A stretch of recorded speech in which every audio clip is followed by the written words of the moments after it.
ഒരു സെറ്റിൽമെന്റിനുള്ള സാധ്യത ഇനി തെളിയുന്നുണ്ടോ എന്നതും ഒരു പ്രധാനപ്പെട്ട ചോദ്യമാണ്. കാരണം ബ്ലാക്ക് മെയിലിങ്ങിന് വേണ്ടി തന്നെ ഈ സ്ത്രീ വിളിച്ചിരുന്നുവെന്നും അതുമായി ബന്ധപ്പെട്ട ഇലക്ട്രോണിക് തെളിവുകൾ തൻ്റെ പക്കലുണ്ട് എന്നും MLA പറയുമ്പോൾ അങ്ങനെ ഏതെങ്കിലും ഇടപാടുകൾ നടന്നിട്ടുണ്ടെങ്കിൽ ഒരു സെറ്റിൽമെൻറ്റിനുള്ള സാധ്യതയുണ്ട്. അങ്ങനെ സെറ്റിൽമെൻറ്റിനുള്ള സാധ്യതയ്ക്ക് നടി നിന്നു കൊടുക്കുമോ എന്നതാണ് പ്രധാനപ്പെട്ട ചോദ്യം. നമുക്ക് ഈ നടിയോട് തന്നെ ചോദിക്കാം. അല്പസമയത്തിനുള്ളിൽ നമുക്ക് നടിയെ ടെലിഫോൺ ലൈനിൽ കിട്ടുമെന്നാണ് പ്രതീക്ഷ. അലി അക്ബർ ഷാ നമുക്കൊപ്പം ചേരുന്നുണ്ട്. അലി അക്ബർ ഷാ ഇപ്പോൾ ഈ നടിയുടെ മൊഴിയെടുക്കും. പക്ഷേ നടിക്കെതിരെ MLA പറയുന്നത് ഗുരുതരമായ ചില കാര്യങ്ങളാണ്. ഈ നടി തന്നെ ബ്ലാക്ക് മെയിൽ ചെയ്യാൻ ശ്രമിച്ചു. ഇതുമായി ബന്ധപ്പെട്ട് നടി തനിക്ക് അയച്ച മെസ്സേജ് തൻ്റെ കൈവശമുണ്ട്.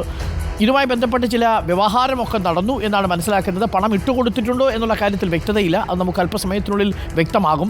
പക്ഷേ തെളിവുകൾ തന്നെ പക്കലുണ്ട്. ആ ഇലക്ട്രോണിക് തെളിവുകളാണ്, ഡിജിറ്റൽ തെളിവുകൾ ഇന്നിപ്പോൾ അഭിഭാഷക സംഘത്തിന് കൈമാറും. അതുമായി ബന്ധപ്പെട്ടായിരിക്കും ഇനി അങ്ങോട്ട് മുന്നോട്ടുള്ള പോക്കും പ്രതിരോധവും മുകേഷ് തീർക്കാൻ പോകുന്നത്. ഈ ഘട്ടത്തിൽ നടിയുടെ രഹസ്യമൊഴി എടുക്കാനാണ് SITയുടെ തീരുമാനം, അല്ലേ?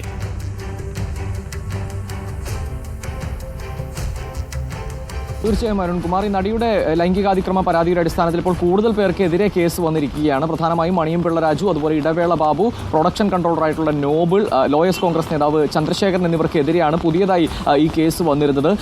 ഇന്നലെ ഈ 12 മണിക്കൂർ നീണ്ട മൊഴിയെടുപ്പ് നടന്നിരുന്നു. ഈ പരാതിക്കാരിയായ നടിയുടെ വസതിയിൽ വെച്ച് ഈ പ്രത്യേക അന്വേഷണ സംഘം 12 മണിക്കൂർ നീണ്ട മൊഴിയെടുപ്പ് നടത്തിയിരുന്നു. അതിനുശേഷമാണ് ഇത്തരത്തിലുള്ള നടപടികളിലേക്കും പോയത്. ഈ നടി അതിക്രമം നേരിട്ടു എന്ന് പറയുന്ന പരിധികളിലെ സ്റ്റേഷനുകളിലാണ് ഈ പറയുന്ന ആരോപണ വിധേയർക്കെതിരെ FIR ഇട്ടിരിക്കുന്നത്. FIR ഇടുക എന്നത് വരെയുള്ള നടപടി മാത്രമേ സ്റ്റേഷനിൽ നടക്കുന്നുള്ളൂ. അതിനുശേഷം ഈ പ്രത്യേക അന്വേഷണ സംഘത്തിന് ഇത് കൈമാറുകയാണ്. ഇന്നലെ തന്നെ പ്രത്യേക അന്വേഷണ സംഘത്തിലേക്ക് ഇത് കൈമാറിയിട്ടുണ്ട്. നമ്മൾ ഇന്നലെ വൈകിട്ട് ഈ അന്വേഷണ സംഘത്തിലെ ഉദ്യോഗസ്ഥ ഈ പൂങ്കുഴി IPSുമായി ബന്ധപ്പെട്ടിരുന്നു. അപ്പോൾ ഇവർക്ക് ഈ അന്വേഷണത്തിന്റെ ബാക്കി നടപടിക്രമങ്ങൾക്കായി FIRകൾ കൈമാറിയിട്ടുണ്ട് എന്നാണ് അറിയാൻ സാധിച്ചിട്ടുള്ളത്. ഇന്ന് ഇപ്പോൾ പ്രധാനമായും നടക്കാനുള്ള നടപടിക്രമം എന്ന് പറയുന്നത് ഈ പരാതിക്കാരിയുടെ രഹസ്യമൊഴി മജിസ്ട്രേറ്റ് രേഖപ്പെടുത്തുമെന്നുള്ളതാണ്. അവരുടെ വസതിയിലെത്തി രഹസ്യമൊഴി രേഖപ്പെടുത്തുമെന്നുള്ളതാണ്.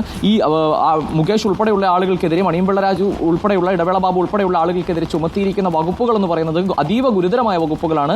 ബലാത്സംഗം ഉൾപ്പെടെയുള്ള വകുപ്പുകൾ ചുമത്തിയാണ് കേസെടുത്തിരിക്കുന്നത്. ഇടവേള ബാബുവിനെതിരെ എറണാകുളം നോർത്ത് പോലീസിലാണ് കേസ് രജിസ്റ്റർ ചെയ്തിരിക്കുന്നത്. ഓരോ പരിധികളിൽ അതത് സ്റ്റേഷനുകളിലാണ് കേസ് രജിസ്റ്റർ ചെയ്തിരിക്കുന്നത്.